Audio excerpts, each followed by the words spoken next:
और आइए मैं सीधे आपको लिए चलता हूं। राकेश त्रिपाठी मेरे साथ जुड़े हुए हैं, भारतीय जनता पार्टी के तेज तर्रार प्रवक्ता। राकेश जी, गोमती रिवर फ्रंट पर इस दौरान कई कार्यक्रम में आप आते रहे, आपसे बात भी होती रही। आज मैं ये देख रहा हूं, जब मंत्रियों की लिस्ट है, कई इसमें सरप्राइजिंग नाम है। जैसे मैं आपको बताता हूं, वाराणसी के दयाशंकर मिश्र दयालु, टिकट तक नहीं मिला, मंत्री बन गए। जेपीएस राठौड़, ना विधानसभा के सदस्य ना विधान परिषद के, सीधे मंत्री बन गए।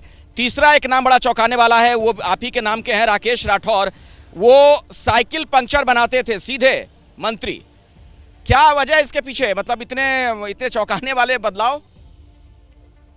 देखिए, निश्चित तौर पे अखिलेश जी, बाहर से देखने वाले व्यक्ति को इन नामों पर जरूर आश्चर्य होगा, लेकिन भारतीय जनता पार्टी की यही अनूठी कार्य पद्धति है।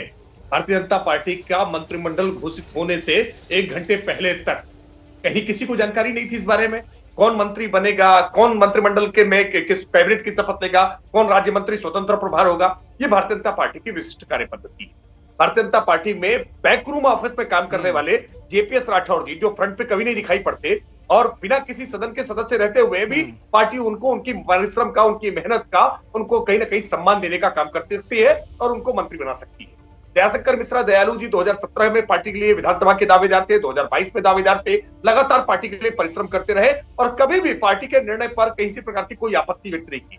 राकेश राठौर गुरु, सामान्य कार्यकर्ता, मोटरसाइकिल बनाने वाला, एक मिस्त्री, पंचर बनाने वाला, जैसे आपने जिक्र किया, यानी किसी भी पृष्ठभूमि से निकल करके आए, उसको उसके परिश्रम से, उसकी छवि के आधार पर, संगठन से जुड़ाव के आधार पर, निष्ठा के आधार पर, समाज में उसका किस प्रकार का प्रभाव है, अलग अलग कई पैमाने पैरामीटर्स पर देखते हुए प्रदेश का नेतृत्व और राष्ट्रीय नेतृत्व इनका चयन करने का काम करता है। इसलिए भारतीय जनता पार्टी के कार्यकर्ताओं को इसमें कुछ भी सरप्राइजिंग नहीं है। और आपने जिन नामों को लेकर के कहा कि ये नाम हटा दिए गए हैं, इसको लेकर सरप्राइज है। मैं ये भी मतलब आप ये कह रहे हैं भारतीय जनता पार्टी के कार्यकर्ता है, इनकी भूमिका बदलेगी।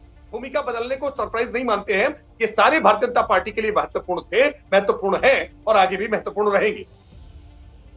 चलिए, मैं समझ गया आपकी बात राकेश जी, राकेश त्रिपाठी जी, मैं आपकी बात समझ गया। आप कह रहे हैं कि जो भारतीय जनता पार्टी के नेता हैं, कार्यकर्ता, उनके लिए ये बदलाव जो है नहीं चौंकाता है। अब मैं अरुण राजभर जी आपके पास आना चाहूंगा इस सवाल के साथ कि ये कहा जा रहा है कि ये जो टीम बनी है, ये 2024 की लड़ाई के लिए, फाइनल मुकाबले के लिए टीम बन गई है। मतलब कहीं इस वजह से अब आप लोगों में कोई डर वर का माहौल तो नहीं बन रहा है कि यहां भी बुरी तरह हार का सामना करना पड़ा, पता नहीं 2024 में अब क्या होगा?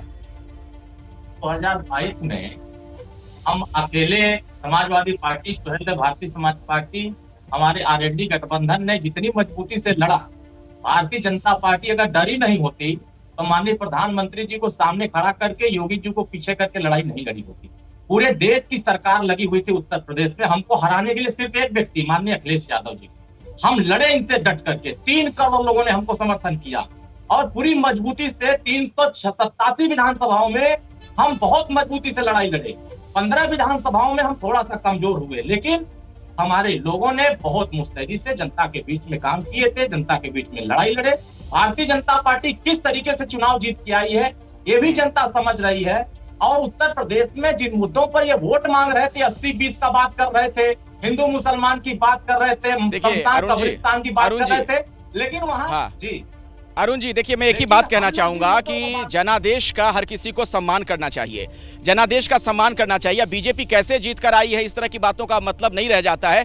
आप विपक्ष के तौर पर खुद को और मजबूत करिए, क्योंकि लोकतंत्र में विपक्ष की भी बड़ी भूमिका होती है।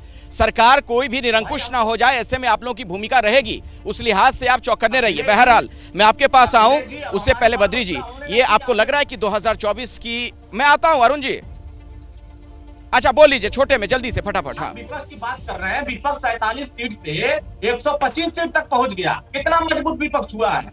अब तो विपक्ष सदन में लड़ेगा मजबूती से और विपक्ष जनता के बुनियादी मुद्दों पर संघर्ष करेगा।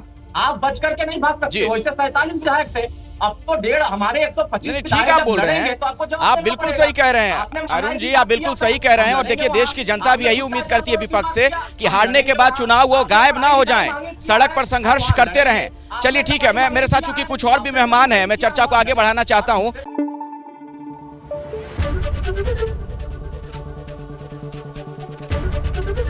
एबीपी न्यूज आपको रखे आगे।